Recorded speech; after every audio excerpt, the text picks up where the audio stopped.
আসসালামু আলাইকুম। ফারজানা নাহিদ জানাচ্ছেন টিভিতে রাতের খবর। ক্রাউন সিমেন্ট শিরোনাম দেখছিলেন, নিয়ে যাব পুরো খবরে। পোপ ফ্রান্সিসের অন্ত্যেষ্টিক্রিয়ায় যোগ দিতে রোমে গেছেন প্রধান উপদেষ্টা অধ্যাপক ডক্টর মোহাম্মদ ইউনূস। এ সময় ইতালির বাংলাদেশি রাষ্ট্রদূত তাকে স্বাগত জানিয়েছেন। পরে প্রধান উপদেষ্টা সেন্ট পিটার স্কোয়ারে যান পোপ ফ্রান্সিসের মরদেহের প্রতি শ্রদ্ধা নিবেদন করতে। শনিবার সকাল 9:30টায় প্রধান উপদেষ্টা আবারও সেন্ট পিটার স্কোয়ারে যাবেন পোপ ফ্রান্সিসের অন্ত্যেষ্টিক্রিয়ায় যোগ দিতে। এর আগে স্থানীয় সময় সকাল 10টার পর দোহার হামাদ আন্তর্জাতিক বিমানবন্দর থেকে ইতালির উদ্দেশ্যে রওনা হন তিনি। রোববার স্থানীয় সময় সকাল 8টায় দেশের উদ্দেশ্যে রোমের লিওনার্দো দা ভিঞ্চি বিমানবন্দর ত্যাগ করবেন ডক্টর ইউনূস এবং সোমবার ভোরে তার দেশে পৌঁছানোর কথা রয়েছে। রাজশাহী বিভাগের 8 জেলা সহ দেশের 14টি জেলার উপর দিয়ে বয়ে যাচ্ছে মৃদু থেকে মাঝারি তাপপ্রবাহ। গত কয়েকদিন ধরে কোনো কোনো জেলায় তাপমাত্রা 40 ডিগ্রি ছুঁই। তীব্র গরমে পুড়ছে রাজধানী সহ সারা দেশের মানুষ। আগামী কয়েকদিন এমন তাপমাত্রা অব্যাহত থাকবে বলে জানিয়েছে আবহাওয়া অফিস। বিস্তারিত শওকত করিমের ডেস্ক রিপোর্টে। বৈশাখের দহন জ্বালা, খরতাপে পুড়ছে সারা দেশ। সূর্য উকি দিতে না দিতেই শুরু হয় গরমের দাপট। প্রচণ্ড গরমে উষ্ঠগত প্রাণ সাধারণ মানুষের। কোথাও আসি বলেও দেখা নেই কাঙ্ক্ষিত বৃষ্টি, শীতল পরশে। একটু প্রশান্তির আশায় অনেকে ভিড় করছেন পার্কে কিংবা ছায়াসুনিবির বৃক্ষতলে। কোথাও গুমোট মেঘাচ্ছন্ন আবহাওয়া, ভ্যাপসা গরমে হাঁসফাঁস অবস্থা। তবু জীবিকার সন্ধানে ছুটে চলা, খেটে খাওয়া মানুষের কষ্ট অন্তহীন। এত পরিমাণ গরম, এই গরমের ভিতর ঢাকা শহরে থাকা, বের হওয়া খুবই কঠিন। তারপরও বের হয়েছি পরীক্ষার জন্য। 1-2 দিনের ভিতর যদি বৃষ্টি হইতো তাহলে একটু ভালো হইতো। জীবন চালানোর জন্য বাইরে বের হতেই হয় এই গরমের ভিতর। ভাড়া হচ্ছে না এই গরমে কোনো লোকই বেরোচ্ছে না। অতিষ্ঠ হয়ে যাচ্ছে একেবারে, মানে গরমের কোনো নেই। কদিন ধরে রাজশাহী, যশোর ও চুয়াডাঙ্গায় তাপমাত্রা ওঠানামা করছে 37 থেকে 39 ডিগ্রি সেলসিয়াসে। রাজশাহী ও খুলনা বিভাগ সহ মানিকগঞ্জ, টাঙ্গাইল, ফরিদপুর, গোপালগঞ্জ, দিনাজপুর এবং নীলফামারী জেলার উপর দিয়ে বয়ে যাচ্ছে মৃদু থেকে মাঝারি তাপপ্রবাহ। আমি স্কুল যেতে পারছি না এত গরমে। অটোতে আমার গা হাত পা সব ঘেমে যায়। গাড়ি চালাতে গেলেও নিজেরও কষ্ট হচ্ছে, প্যাসেঞ্জারেরও কষ্ট হচ্ছে। তাপপ্রবাহ অব্যাহত থাকবে কয়েকদিন। এরপর বৃষ্টিপাতের মাধ্যমে তাপমাত্রা কমে আসার আভাস দিয়েছে আবহাওয়া অফিস। মার্চ এপ্রিল এই সময়টা হচ্ছে যে বাংলাদেশের সবচেয়ে উষ্ণতম মাস। সাধারণত এই সময় এরকমই গরম থাকে। এখন যেহেতু বৃষ্টিপাতের পরিমাণটা কম, ফলে তাপমাত্রাটা বৃদ্ধি পেয়েছে এবং এই ধারাটা 27-28 তারিখ পর্যন্ত অব্যাহত থাকবে।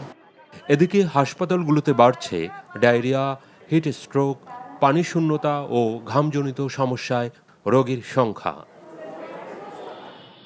তাপমাত্রা 36 থেকে 38 ডিগ্রিকে মৃদু, 38 থেকে 40 ডিগ্রিকে মাঝারি এবং 40 থেকে 42 ডিগ্রি সেলসিয়াসকে বলা হয় তীব্র তাপপ্রবাহ। শওকত করিম, এনটিভি নিউজ ডেস্ক। কবে হবে জাতীয় নির্বাচন? এ নিয়ে সন্দেহ এবং অবিশ্বাস বাড়ার পাশাপাশি অভ্যন্তরীণ এবং ভূ রাজনৈতিক কারণেও নির্বাচন পিছিয়ে যেতে পারে বলে শঙ্কা বিশ্লেষকদের অনেকের। বলছেন সরকারের ভেতরের একটি অংশ এবং রাজনৈতিক দলগুলোর কেউ নির্বাচন বিলম্বিত করার পক্ষে, যদিও নির্বাচন এবং সংস্কার ইস্যুতে দলগুলোর ইতিবাচক মানসিকতা দেখছে ঐকমত্য কমিশন। মুকসিমুল হাসানের রিপোর্ট। 24-এর গণ অভ্যুত্থানের মধ্য দিয়ে সৃষ্ট জন আকাঙ্ক্ষার প্রেক্ষিতে রাষ্ট্রের গুরুত্বপূর্ণ সংস্কারে বেশ কয়েকটি কমিশন গঠন করে অন্তর্বর্তী সরকার। 3 মাসের আলোচনা পর্যালোচনা শেষে এবছরের শুরুতে প্রতিবেদন জমা দেয় প্রথম 6টি কমিশন। ওই 6 কমিশনের প্রধানদের নিয়ে গঠিত হয় জাতীয় ঐকমত্য কমিশন। ফেব্রুয়ারির মাঝামাঝিতে কাজ শুরু হয়। এরই মধ্যে বিএনপি সহ বেশ কয়েকটি দলের সাথে আলোচনা হয়েছে। কাজ এগিয়েছে প্রথম পর্বের প্রায় 50%। হয়তো অনেকগুলো ইস্যুতে একমত হতে সময় লাগবে, কিন্তু আলোচনার ব্যাপারে সবাই আগ্রহী, সবার দৃষ্টিভঙ্গি খুবই ইতিবাচক। এরপরে দ্বিতীয় রাউন্ড, তৃতীয় রাউন্ড হবে। কত রাউন্ড হওয়ার পরে আমরা আমাদের লক্ষ্যে পৌঁছাতে পারবো সেটা এখনই বলা যাবে না। বিএনপির সাথে সবচেয়ে বেশি আলোচনা এগিয়েছে জানিয়ে তিনি বলেন, নেতাদের মাঠের বক্তব্যের সাথে সংস্কার ইস্যুতে বাস্তবতার কোনো মিল নেই। বেশিরভাগ সুপারিশে দলটি একমত। তবে মৌলিক যেসব প্রস্তাবে বিএনপির ভিন্ন মত, সেখানে বিকল্প নিয়েও চলছে আলোচনা। প্রধানমন্ত্রী পদে কেউ দুবারের বেশি থাকতে পারবেন না, এটা হলো কমিশনের সুপারিশ। বিএনপি বলেছে না, সারা জীবনে দুবার, এটা না, পরপর দুবার হতে পারবে, তৃতীয়বার আর পরপর হতে পারবে না, আবার একবার বিরতি দিয়ে আবার হতে পারবে। তখন একটা আলোচনা উঠেছিল যে আর একবার বিরতি দিয়ে কতবার হতে পারবে, আর একবার, তার মানে 3 বার, কিন্তু এটা চূড়ান্ত হয়নি। তবে সংস্কার শেষে কবে হবে নির্বাচন? প্রফেসর ইউনূস কোনো অবস্থাতেই বেশি দিন থাকতে চান না, এটা বলা হচ্ছে, কিন্তু সরকারের ভেতরেও তো সরকার আছে, তারা চাচ্ছেন না একটু দীর্ঘায়িত করার জন্য। রাজনৈতিক শক্তিও আছে, তারা চায় আরও বিলম্বিত করার জন্য। যদি নির্বাচন বিলম্বিত হয়, অনেক কঠিন এবং জটিল হয়ে যেতে পারে বাংলাদেশের রাজনীতি। তার আশঙ্কা শুধু অভ্যন্তরীণ পরিস্থিতিই নয়, আন্তর্জাতিক ভূ রাজনীতির কারণেও বিলম্বিত হতে পারে ত্রয়োদশ জাতীয় সংসদ নির্বাচন। এটা সন্দেহ আর অবিশ্বাস ছায়া ফেলেছে বাংলাদেশের আগামী দিনের নির্বাচনে। কিন্তু নির্বাচন ছাড়া কোনো বিকল্প আছে আমি অন্তত জানি না। তবে যদি কোনো কারণে ভূ রাজনীতির কারণে নির্বাচন পিছিয়ে যায়, আমি অবাক হব না। রাজনৈতিক ঐক্য দুর্বল হলে পরাজিত শক্তি ফিরে আসতে পারে, আর তাতে পরিস্থিতি আরও ঘোলাটে হতে পারে। Muksimul Ahsan, NTV news, Dhaka. যাদের কারণে ফ্যাসিবাদ মাথা চাড়া দিয়ে উঠেছিল তাদের অনেকেই এখনও ধরাছোঁয়ার বাইরে বলে দাবি করেছেন বিএনপির সিনিয়র যুগ্ম মহাসচিব রুহুল কবির রিজভী। তিনি শেখ হাসিনাকে স্বৈরাচার হিসেবে সমর্থন দিতে যেসব পুলিশ কর্মকর্তা, বিচারক, নির্বাচন কমিশনাররা সহায়তা করেছে তাদের দ্রুত গ্রেফতারের দাবি জানান। রাজধানীর গুলশানে বিএনপি চেয়ারপারসনের কার্যালয়ে আলোচনা সভায় তিনি বলেন, বিএনপির ক্রান্তি লগ্ন এখনও শেষ হয়নি। সরকারে থাকা উপদেষ্টাদের নামে মামলা প্রত্যাহার হলেও বিএনপি সহ জুলাই গণ অভ্যুত্থানে আন্দোলনকারীদের নামে যে সকল মামলা হয়েছে সেগুলো এখনও প্রত্যাহার হয়নি। তিনি বলেন, সংস্কার একটি চলমান প্রক্রিয়া, নির্বাচন এবং সংস্কারকে মুখোমুখি দাঁড় করানো হচ্ছে বলেও দাবি করেন রিজভী। অনুষ্ঠানে আওয়ামী লীগকে বিচারিক প্রক্রিয়ার মাধ্যমে নিষিদ্ধের দাবি জানান বিএনপি নেতারা।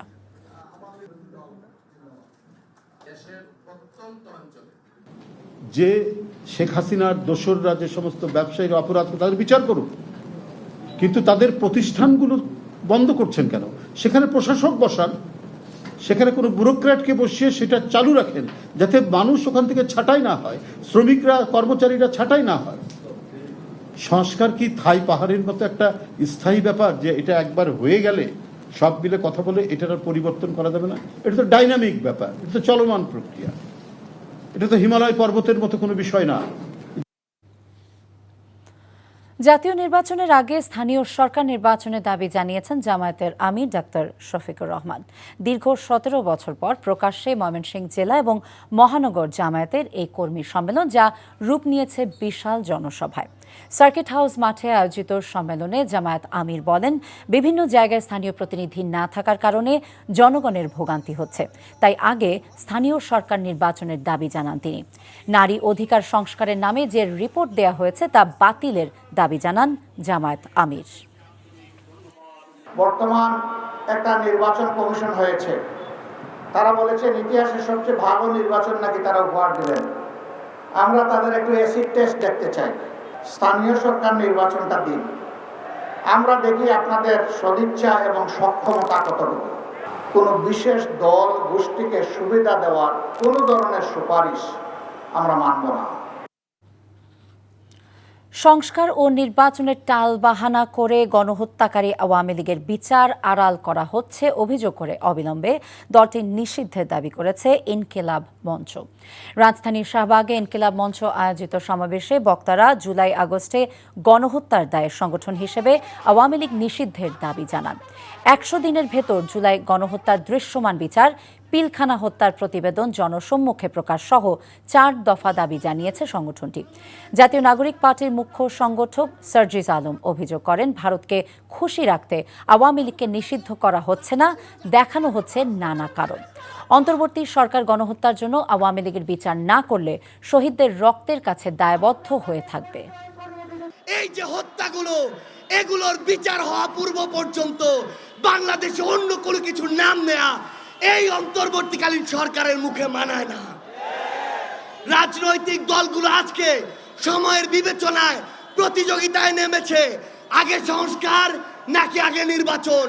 মাথায় স্পষ্ট করে ঢুকিয়ে রাখুন, সংস্কার নাকি নির্বাচন, এই খেলা বাদ দিয়ে প্রতিযোগিতায় নামুন যে সবার আগে হতে হবে এই হত্যাকাণ্ডের বিচার।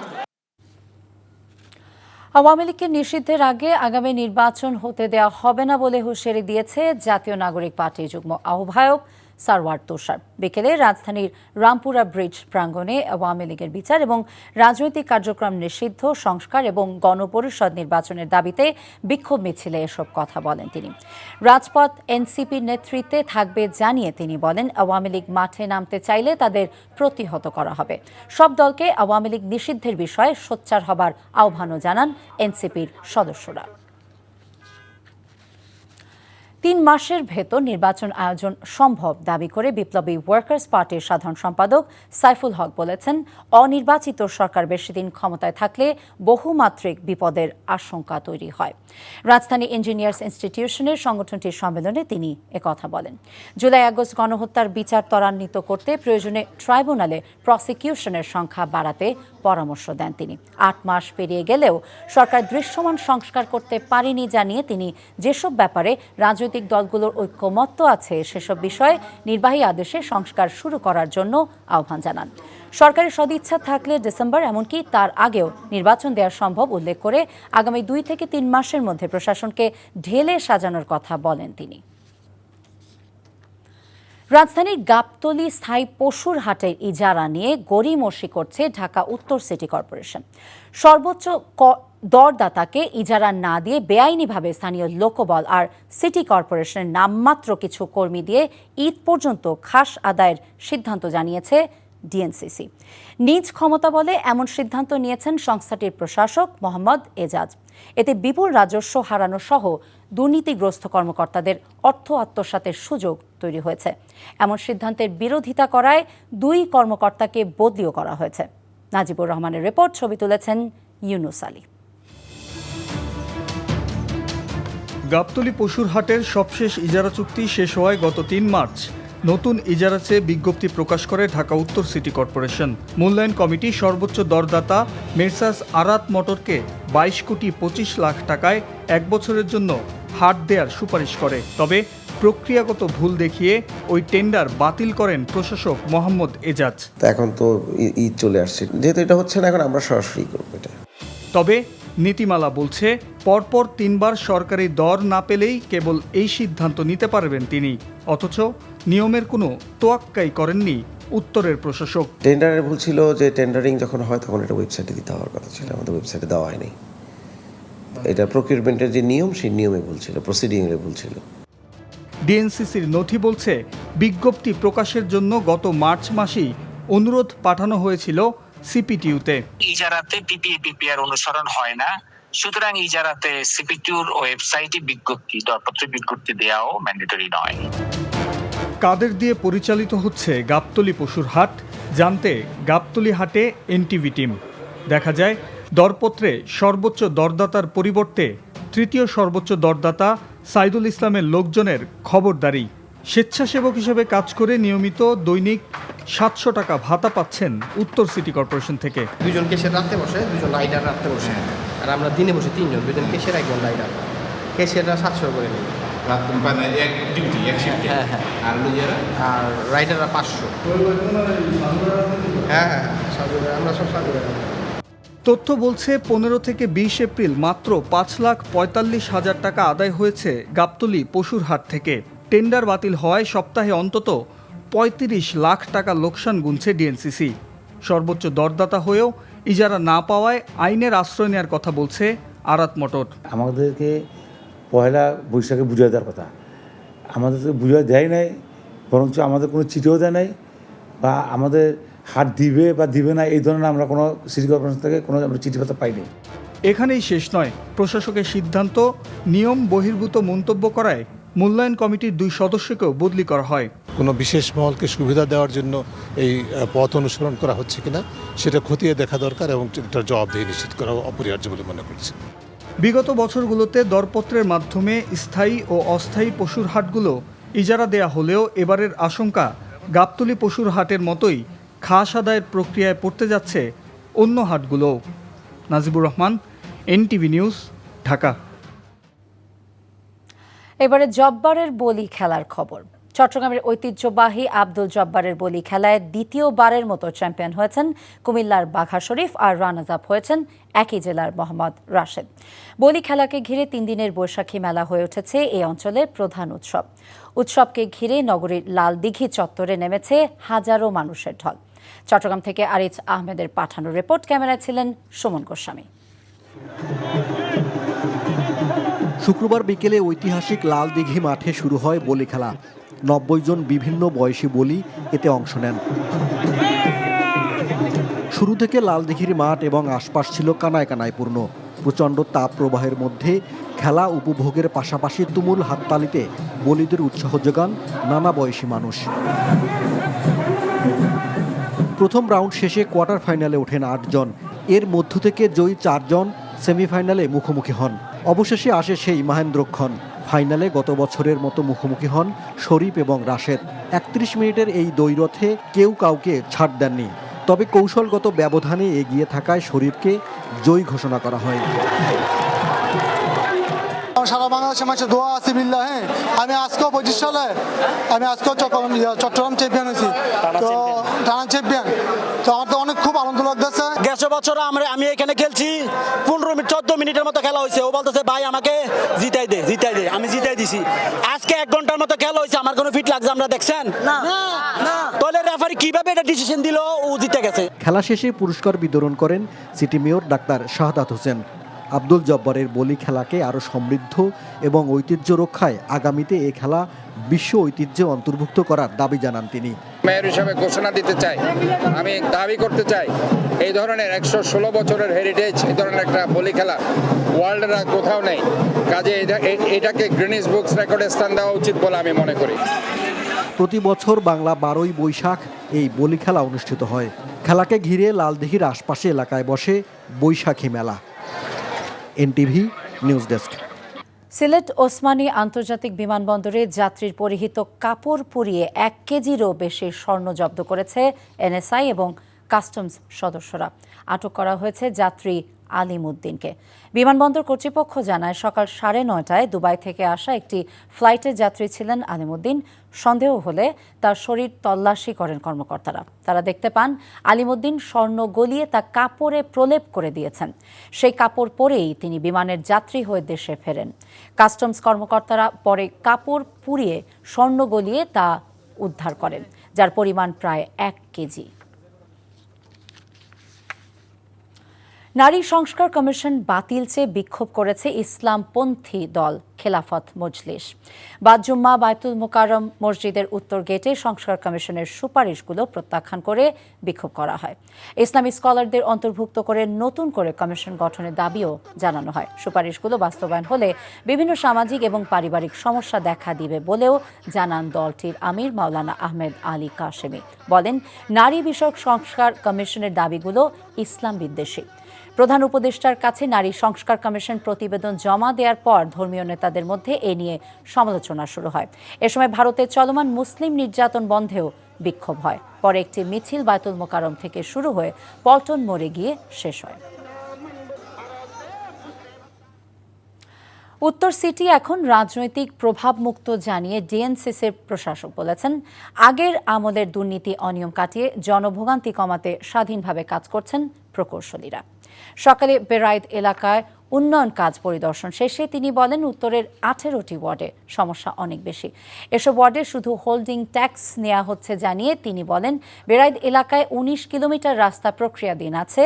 যেসব কন্ট্রাক্টর কাজে অনিয়ম করছে তাদের ব্ল্যাকলিস্টেড করা হবে বলেও জানান তিনি। জানান, ডেঙ্গু প্রতিরোধে সেনাবাহিনী সহযোগিতা করবে।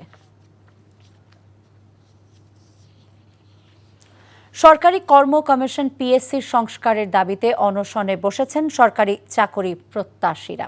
সন্ধ্যায় অনশনরতদের সাথে সংহতি প্রকাশ করে সার্জিস আলম বলেন, যে চাকরিতে সংস্কারের জন্য আন্দোলন করে নতুন রাষ্ট্র প্রতিষ্ঠা হলো, অভ্যুত্থান পরবর্তী সময় সেই চাকরিতেই আগের সরকারকে মনোযোগ দেওয়ার দরকার। প্রশ্ন ফাঁসের প্রসঙ্গ টেনে তিনি বলেন, আবেদ আলী কখনো একা তৈরি হয়নি, তার সঙ্গে যারা জড়িত ছিল তাদেরও আইনের আওতায় আনতে হবে। স্বৈরাচার আওয়ামী লীগের 16 বছরে বিসিএস নিয়ে যে রাজনৈতিক হস্তক্ষেপ হয়েছে, এই খেলা বন্ধ করতে হবে।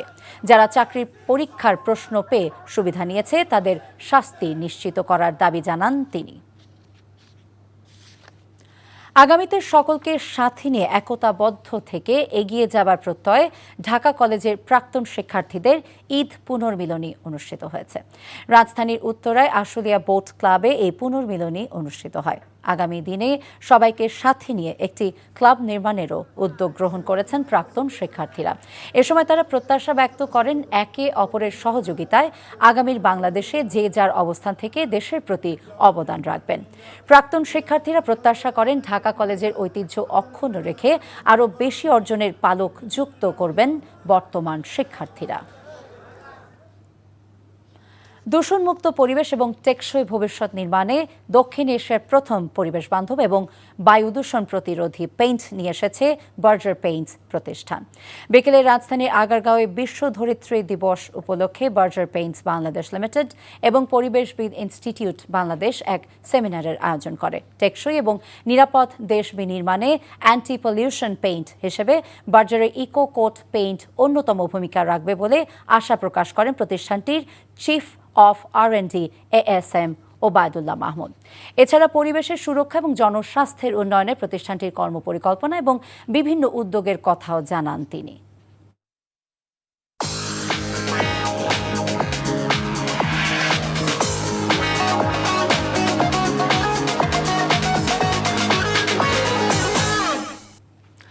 মার্কেন্টাইল ব্যাংক অর্থনীতির খবর। দাম বাড়ার এক সপ্তাহ পেরিয়ে গেলেও বাজারে ভোজ্য তেলের সরবরাহ স্বাভাবিক হয়নি। পেঁয়াজের দামও সপ্তাহের ব্যবধানে কেজিতে 10 টাকা বেড়েছে। চালের বাজারও ঊর্ধ্বমুখী। এছাড়াও প্রায় সব ধরনের সবজির দামও গেল সপ্তাহের তুলনায় বেড়েছে। তবে আগের মতোই আছে আলু সহ মাছ এবং মুরগির মাংসের দাম। আরাফাত ইসলামের রিপোর্ট। ব্যবসায়ীদের দাবির প্রেক্ষিতে এবং ভোজ্য তেলের সরবরাহ স্বাভাবিক করতে 15 এপ্রিল সয়াবিন তেল লিটার প্রতি 14 টাকা দাম বাড়ায় সরকার। এরপর সংকট কাটিয়ে বাজারে ভোজ্য তেল সরবরাহ করতে থাকে বিপণনকারী প্রতিষ্ঠানগুলো। তবে এক সপ্তাহের বেশি সময় পেরিয়ে গেলেও সরবরাহ এখনো পুরোপুরি স্বাভাবিক হয়নি বলে জানান বিক্রেতারা। সম্পূর্ণ তেল আসে না, যেমন আমরা 1 লিটার নতুন রেটের তেল এখনো পাচ্ছি না, কাস্টমার খুঁজতেছে। হাফ লিটার তেল পাচ্ছি না, শুধু 2 লিটার 5 লিটার মার্কেটে আসছে। 8 লিটারও নাই, হাফ লিটারও নাই, 1 লিটারও নাই। তীরের তেল 20 কার্টন চাইলে দেয় 5 কার্টন, রূপচাঁদা 20 কার্টন চাইলে দেয় 5 কার্টন, ওরকম। আর বসুন্ধরা তো এখনো আসেই নাই। গত কয়েক মাস ধরেই ঊর্ধ্বমুখী চালের বাজার। এতে করে বাড়তি দামেই চাল কিনতে হচ্ছে ভোক্তাদের। বৈশাখের দ্বিতীয় সপ্তাহেও নতুন চালের আমদানি বাড়েনি, কমছে না দামও। ওই ধরনের চালের দাম কমতেছে না, আর পুরোপুরি চাল নতুন চাল আমদানি হইতেছে না বাজারে। এইভাবে থাকবে না বাজারটায় যে হঠাৎ বা একটু কমলো আবার বাইরে গেল, এটা আরো 15-20 দিন পরে বোঝা যাবে বিষয়। হঠাৎ করেই বেড়েছে পেঁয়াজের দাম। গত 2 সপ্তাহে কেজিতে 20 টাকা পর্যন্ত বেড়েছে। গেল সপ্তাহের চেয়ে 10 টাকা বেড়ে পেঁয়াজের দাম উঠেছে কেজি প্রতি 60 টাকা। তবে স্থিতিশীল রয়েছে আলু ও আদা রসুনের দাম। এছাড়া প্রায় সব ধরনের সবজি বাড়তি দামে বিক্রি হচ্ছে। যদি হালকা বৃষ্টি বাদল দুজি হয়ে যেত তার সবজির দাম একটু কমে যেত, মানে একদম সামনের মধ্যে চলে আসতো। এরকম সব সবজি 60-70-80 নিচে এখন নাই। নিত্যপণ্যের বাজার পরিস্থিতি নিয়ন্ত্রণে সরকারের মনিটরিং ব্যবস্থা জোরদারের তাগিদ দিয়েছেন ক্রেতারা। তেলের দাম বাড়ছে, পেঁয়াজের দাম বাড়ছে, আদা রসুনের দাম বাড়ছে। সো এইভাবে আমরা সাধারণ যারা চাকরিজীবী যারা আছি, আমাদের তো সার্ভাইভ করা অনেক ডিফিকাল্ট হয়ে যাচ্ছে। সবজির দাম বর্তমানে একটু বেশি মনে হইতেছে, গত রমজানের মাসে একটু কম ছিল। এছাড়া সরবরাহ ঘাটতির অজুহাতে ছোট বড় সব ধরনের মাছই চড়া দামে বিক্রি হচ্ছে। আরাফাত ইসলাম, এনটিভি নিউজ, ঢাকা। কাতারের ক্রীড়া ক্ষেত্রে বাংলাদেশিরাও ইতিবাচক ভূমিকা রাখতে পারবেন, এমনটাই জানিয়েছেন প্রধান উপদেষ্টা ডক্টর মোহাম্মদ ইউনূসের সঙ্গে কাতার সফরে অংশ নেওয়া 4 নারী ক্রীড়াবিদ। তাদের মতে কাতারের মতো অবকাঠামো পেলে বাংলাদেশও বিশ্বমানের ক্রীড়াবিদ তৈরি করতে পারবে। কুশল ইয়াসেরের রিপোর্ট।